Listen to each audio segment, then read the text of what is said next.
I never thought a piece of paper could knock the wind out of me. It was a Tuesday, garbage day, and I was sorting through the mail at the kitchen counter, half listening to the local news on the radio.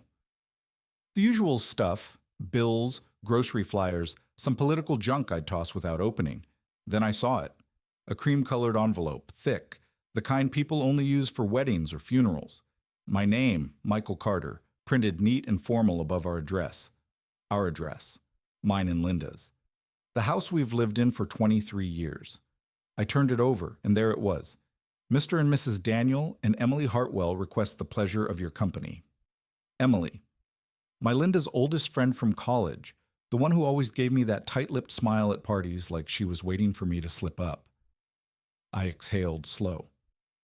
Linda was out back, fussing with her garden like she does every morning since she retired. Me? I still work part-time at the hardware store, not because I need the money, but because I don't know what else to do with my hands. Retirement didn't suit me like it did her. I took my coffee black, no sugar, and walked to the sliding door. Watched her kneeling in the dirt, her gray hair tucked under that floppy sun hat she loves. She was humming. That's the thing about Linda. She hums when she's happy. For years, that sound meant home. Mail came, I said, holding up the envelope. She wiped her hands on her jeans and took it from me. No hesitation, no weird pause, just a quick glance and a nod. Emily's daughter's wedding. We should go. We. Like it was nothing. Like there wasn't a time, years ago, when Linda would have rolled her eyes and muttered, "God, another obligation." Back when we used to joke about dodging these things. Now? Now she was already flipping through her mental calendar. You really want to drive all the way to Albany for this? I asked. She shrugged. Emily's family. It's important. There it was again. That shift. The way she'd started saying Emily's family instead of our friends. The way her phone buzzed more often, tucked face down on the counter. The way she started dressing nicer for her book club nights. Book club? Hell, since when did Linda wear lipstick to discuss novels? But I didn't say any of that. I just nodded. All right, if you want to. She smiled, but it didn't reach her eyes. It'll be nice. I watched her walk back to her garden, that envelope pinched between her fingers. And for the first time in a long time, I wondered if I was the only one still counting the years in this house, still measuring time by us. The radio droned on, some story about a storm heading east. I finished my coffee, bitter and cold. Funny how you can stand right next to someone and feel the distance like a physical thing, like the air between you is heavier somehow. I should have known then. But I didn't. Not yet. The morning of Emily's daughter's wedding, I stood in front of the bathroom mirror, adjusting my tie for the third time. Linda had picked it out for me, navy blue. To match your eyes, she'd said. Funny how after 32 years, she still remembered details like that, even when so much else felt different. She walked in, already dressed, her perfume trailing behind her. Something floral, new, not the vanilla scent she'd worn since the 90s. You look nice, she said, barely glancing at me as she fastened her earrings. A compliment, sure, but hollow, automatic, like she was reading from a script we'd rehearsed too many times. The drive to Albany was quiet, not the comfortable kind of quiet we used to have, where we just enjoy the road together. This was the kind where the air feels thick, like you're both waiting for the other to say something, but neither of you knows what. I turned on the radio, oldies station, Springsteen, hoping to fill the space. Linda pulled out her phone and started typing, her thumbs moving fast. I didn't ask who she was texting. I didn't want to seem paranoid. The church was one of those old New England ones, all white clapboard and stained glass. Linda practically floated up the steps, greeting people like she was running for mayor. Me? I hung back, hands in my pockets, nodding at strangers. Emily spotted us and swooped in, air-kissing Linda's cheeks. You made it, she gushed, then gave me that same tight smile from all those years ago. Mike, good to see you. I mumbled something polite, but my eyes were on Linda. She was glowing, laughing at something Emily said, her hand resting on Emily's arm like they were sharing a secret. When was the last time she'd touched me like that? We took our seats in the pew. The organ started up, and the bride walked down the aisle, all lace and smiles. I stole a glance at Linda. She was watching the ceremony, but her mind was somewhere else. Her fingers tapped against her thigh, not to the music, just restless. Then her phone buzzed in her purse, just once. She stiffened just for a second before forcing her attention back to the altar. I told myself it was nothing. Work, maybe, one of her friends.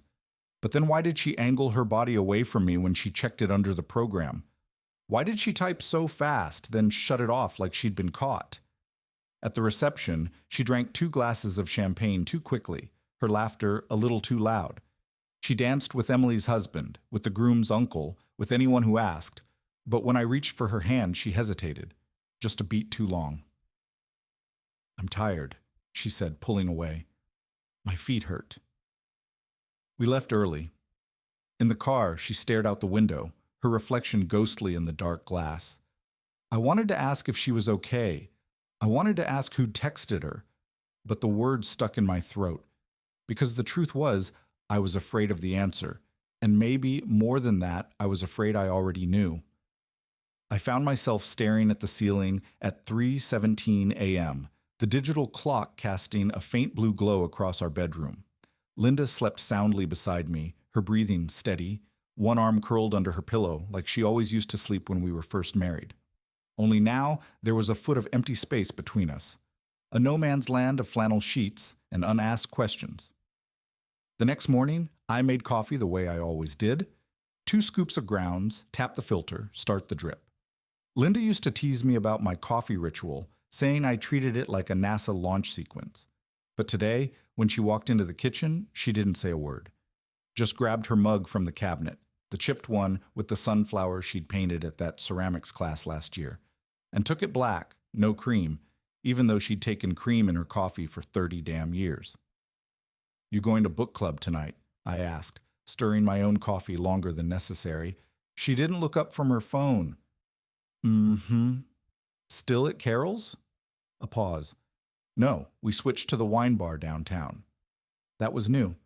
I tried to picture Linda, my Linda, who still folded paper napkins into triangles at dinner, sipping Chardonnay at some trendy place with Edison bulbs and overpriced charcuterie boards. "Since when?" "Since the spring," she said like I should have known. Maybe I should have. I watched her scroll through her phone, her thumb pausing every few swipes. That little hitch in her movement made my stomach tighten. I wanted to ask who made her smile like that at the screen. Instead, I said, "You need anything from the store?" "I'm good," she said, finally looking up. But her eyes didn't quite meet mine. They landed somewhere around my left shoulder. "I might be late tonight. Don't wait up." The garage door rumbled shut behind her car at 6:45 p.m. I stood at the kitchen window, watching her taillights disappear down the street. The neighbors' sprinklers kicked on, their rhythmic hiss filling the silence. I thought about all the nights I'd stayed late at the hardware store over the years, coming home to a cold plate in the microwave and a note on the fridge. Had she stood at this same window, watching for my headlights? Wondering?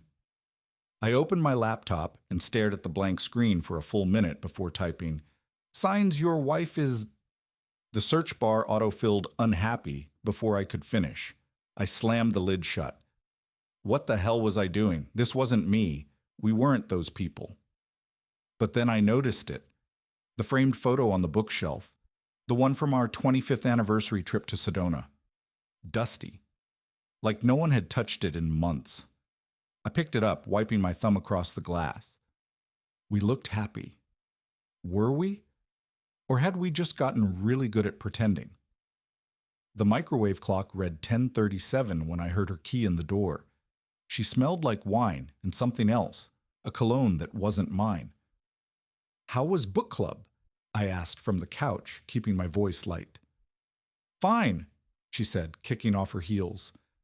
"We talked about that thriller everyone's reading." "Which one?" She froze for half a second. "You know, the one with the detective." Upstairs, the bathroom faucet ran for a long time.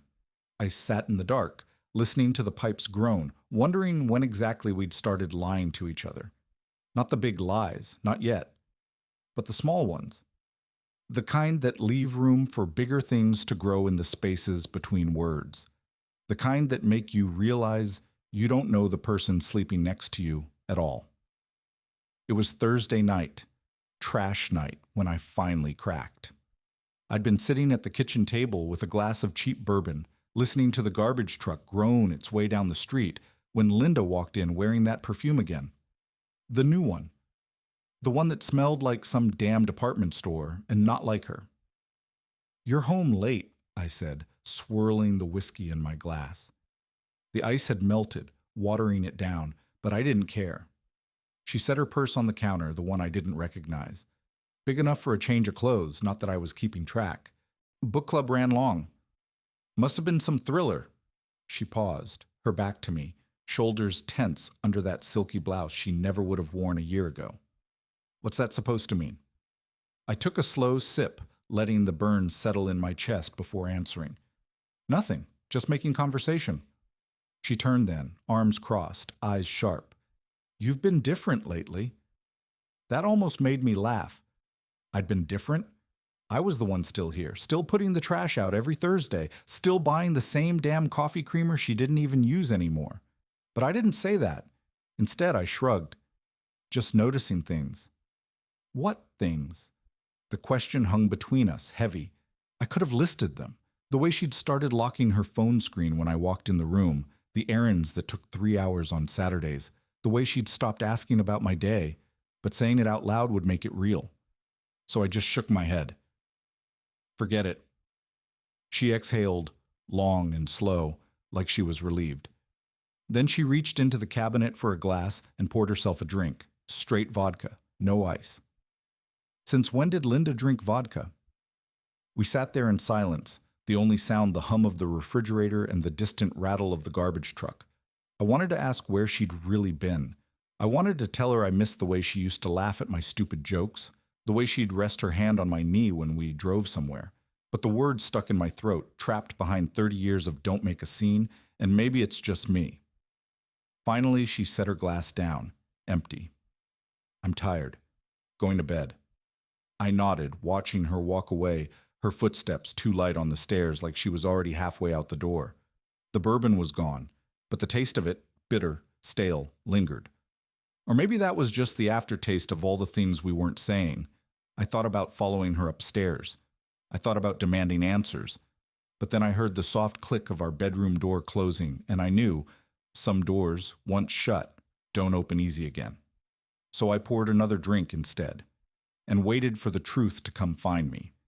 It all came to a head in the damn Kroger parking lot of all places. A Tuesday afternoon, the kind of muggy September day that makes your shirt stick to your back before noon. I'd just loaded the groceries into the trunk, the same ones I'd been buying for 30 years. Folgers, whole milk, the off-brand wheat bread Linda insists tastes better, when I saw her car pull in 2 rows over.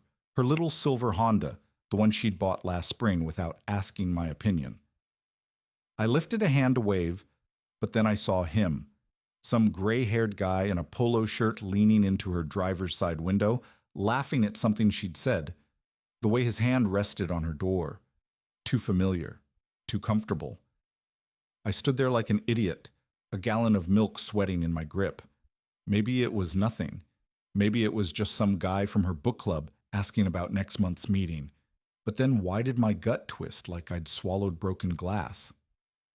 I must have stared too long because Linda finally noticed me. Her smile froze. The guy followed her gaze, gave me a nod, and walked off toward the store, casual as anything. "What are you doing here?" Linda asked when I reached her car. Her voice had that edge, the one she'd been using more and more lately. "Getting groceries." I held up the milk like it was some kind of proof. "Who is that?" "Jim, from my writing group." "Since when do you have a writing group?" She exhaled through her nose, the way she used to when our daughter was 16 and came home past curfew. "Since June. I told you about it." She hadn't, or if she had, It was in that offhand way she'd started doing everything lately, mentioning things just enough to say she'd mentioned them. The parking lot asphalt radiated heat up through my sneakers. Some kid's shopping cart rattled past us. I could feel the old couples glancing our way as they walked to their cars, probably recognizing that tense silence married people get when they're fighting in public. "You could have introduced me," I said. "To Jim?" She laughed, but it wasn't her real laugh. "Why? So you could give him the 3rd degree?" That stung. Was that really what she thought of me? Some jealous old man interrogating her friends? A car honked behind us. Linda took it as her cue. "I need to get home. We'll talk tonight." But we wouldn't. By the time I got back, she'd be in the garden or on the phone or anywhere but where I was. Another conversation postponed until it faded into all the other things we didn't say. I watched her drive off, her tires kicking up gravel. The milk had gone warm in my hand. Funny how 30 years of marriage can make you an expert in someone's habits, the way they take their coffee, how they fold laundry, but still leave you clueless about what's really going on inside their head. I threw the milk in the trunk harder than necessary. It sloshed over the cap, pooling on the grocery bags. Just another mess I'd have to clean up later. The steering wheel felt slick under my palms as I pulled out of the Kroger parking lot. The smell of sour milk filled the car, sharp and accusing, but I kept driving, rolling the windows down just enough to let in the humid afternoon air without letting the stench completely escape. Like I deserved to sit with it a while. I took the long way home, past the old high school where Linda and I used to watch our daughter's soccer games. The field was empty now, the goalposts leaning like forgotten sentinels. I wondered when exactly we'd stopped being the kind of couple who showed up to things together. My phone buzzed in the cup holder, a text from Linda. "Picking up dinner. Don't wait up." No explanation, no "we should talk." Just another quiet dismissal. I gripped the wheel tighter, my knuckles going pale. Part of me wanted to call her right then, to demand answers about Jim, about the writing group, about why she'd looked at me in that parking lot like I was the stranger. But the other part, the bigger part, was tired. Tired of picking fights. Tired of being the suspicious husband. Tired of wondering if I was just imagining the distance between us. A red light caught me. I stared at the intersection where I'd proposed to her 33 years ago, back when it was just a dirt pull-off with a view of the valley. Now it was a 4-way stop with a Walgreens on the corner. Progress, I guess. The car behind me honked. The light had turned green. I drove the last few blocks on autopilot, the familiar turns and mailboxes blurring past. When I pulled into our driveway, Linda's car wasn't there. Just the empty space where it should have been, oil stains dark on the concrete like old wounds. I left the groceries in the trunk. The milk could wait. Inside, the house was too quiet. I poured myself 2 fingers of bourbon, no ice this time, and sat at the kitchen table staring at the chair where Linda usually sat. The one with the cushion she'd sewn herself back when she still cared about things like that. The bourbon burned going down, but it didn't warm me. Nothing did anymore. Somewhere out there, Linda was sitting across a table from someone else, laughing at some joke I wouldn't get to hear. And here I was, waiting, like always. The clock on the wall ticked, the ice maker groaned, and the house stayed quiet. I found Linda's letter on the kitchen counter 6 months after she left, tucked between the toaster and that ceramic rooster she always loved but I never understood. It wasn't an apology, wasn't even a proper goodbye. Just 3 lines about how she needed to find herself, signed in that loopy handwriting I'd recognize anywhere. The same one that used to leave me notes in my lunchbox back when we were young and stupid and thought love was enough. I should have been angry. Hell, part of me was. But mostly, I was just tired. Tired of pretending I hadn't seen it coming. Tired of replaying all the signs I'd ignored, the perfume, the book clubs, the way she'd started calling me Mike instead of honey, like it was some kind of business transaction. The house sold faster than I expected. Turns out there's a market for empty nests with fresh paint and good bones. I kept the photo from Sedona, though. Not because I'm sentimental, but because I needed to remember that version of us existed once.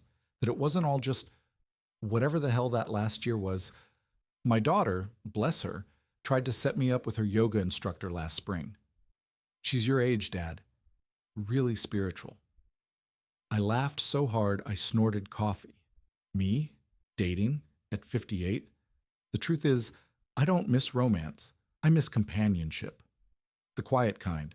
Someone to argue with about the thermostat, to split the Sunday paper with, to notice when I've worn the same damn flannel 3 days in a row. These days, I rent a studio above the hardware store where I still work part-time. It's small, but the view's decent, and the pipes don't groan like they did in the old house. Sometimes, when I'm stocking shelves, some gray-haired guy will shuffle in looking for a new lock or a paint sample, and I'll recognize that hollow look in his eyes. I don't give advice, just throw in an extra set of screws on the house. Here's what I know now. Love isn't a promise. It's a choice you make every morning until one day you realize the other person stopped choosing back. And that's okay. The weirdest part, I sleep better now.